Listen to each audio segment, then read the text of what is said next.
On the morning of 24th March 2015, Germanwings Flight 9525 took off from Barcelona and was headed to land at the Dusseldorf airport in Germany. What was supposed to be a regular 2-hour flight carrying 144 passengers and 6 cabin crew turned out to be one of the most horrifying and tragic aviation accidents of recent times. But what baffled people the most was the mystery behind the crash. There was nothing wrong with the plane, no distress calls from the pilots, but later investigation would show that this was not just a plane crash, but a mass murder. The plane took off at 10:01 am and everything after that followed procedure. After a few minutes, the flight reached its assigned cruising altitude of 38,000 feet. But around 10:31 am, just 30 minutes after the takeoff, the plane started losing altitude quite rapidly. 10 minutes after that, at exactly 10:41 am, Germanwings Flight 9525 crashed into a mountain range around 1500 meters above the ground. At the time of the crash, the flight was traveling at 435 miles an hour, or around 700 kilometers an hour. The impact time was determined by the seismology department. The crash was so severe that the largest part of the plane was not larger than a small car. All the 150 people on the plane died. And after over a week of searching, workers found almost 3,000 body parts of the victims. These body parts were then sent for forensics for DNA analysis.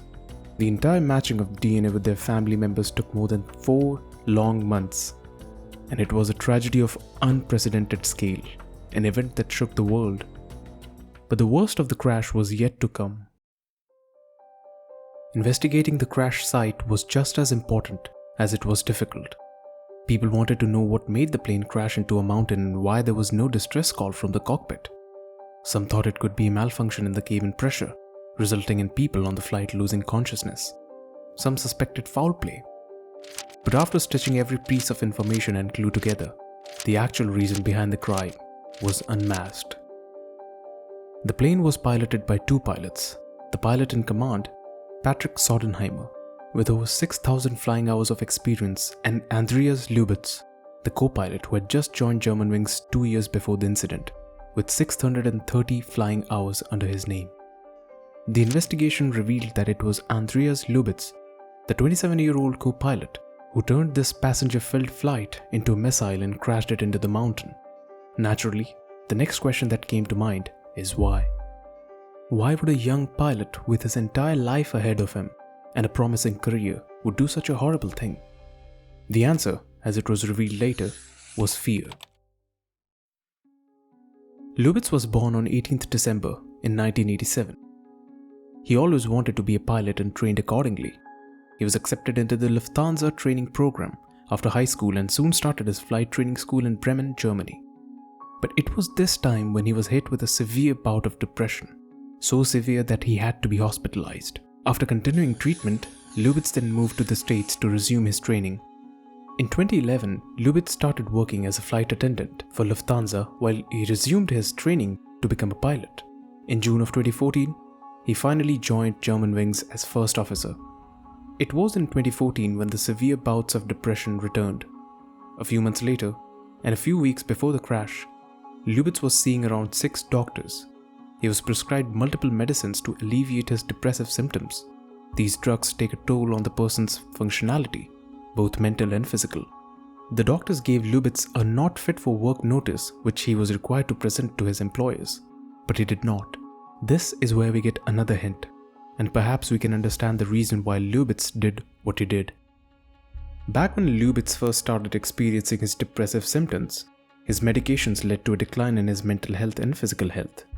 Over time, these health issues started to grow stronger, but it was his insidious blindness that caused him the most stress. Lubitz was afraid that his health problems, especially his blindness, would cost him his job.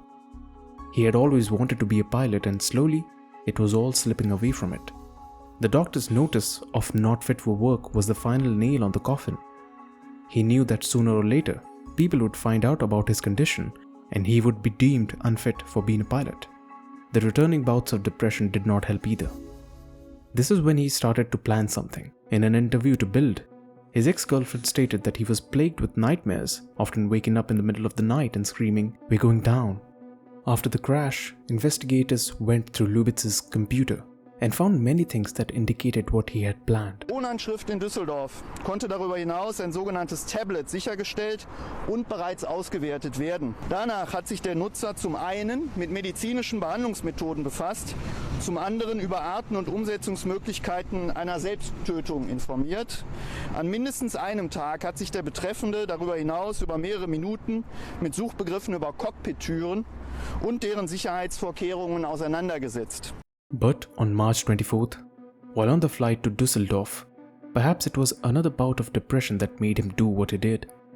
Here's how he managed to crash the plane into the mountain while everyone else on the plane just watched it, waiting for the deaths. After the flight took off and climbed to the assigned altitude, Patrick Sodenheimer, the pilot in command, went outside the cockpit to use the restroom. While not confirmed, many believe that Andreas must have put something in his drink to make him go to the washroom. Right after the cockpit was all to himself, Andreas locked the cockpit door from his seat and set the altitude to 100 feet, the lowest the plane can go. Right after that, the plane started its unusual descent, but none of the passengers or the crew realized that. It was when the pilot in command found out that the door had been locked, people realized what was going on. At first, Sodenheimer knocked on the door, asking Lubitz to open the door, but there was no response. Then he started banging on the door after he noticed that the plane was going down at an alarming rate. It was impossible for the crew or the pilot to break open the door, as all the cockpit doors are reinforced to prevent break-ins. A final plea from Sodenheimer was heard in the cockpit recording.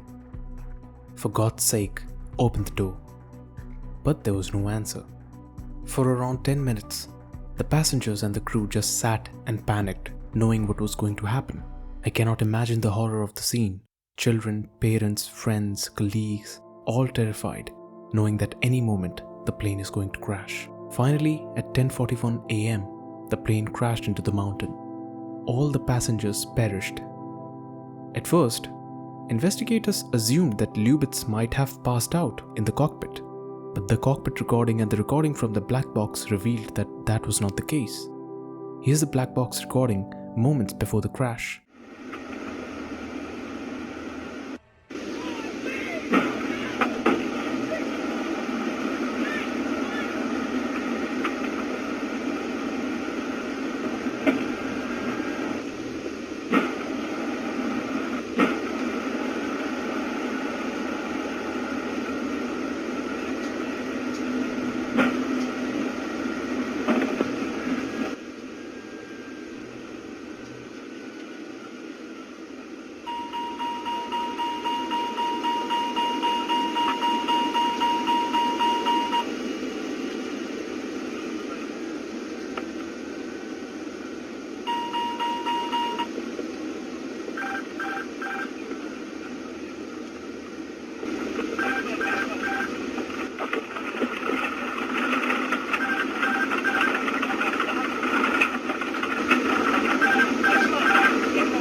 Recording from the cockpit was also recovered, but the authorities chose not to release that.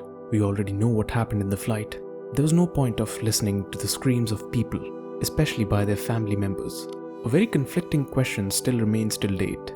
What do we call this accident? A crash or a mass murder?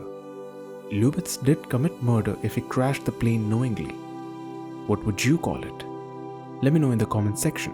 Thank you for watching the video, and if you liked it, do consider subscribing.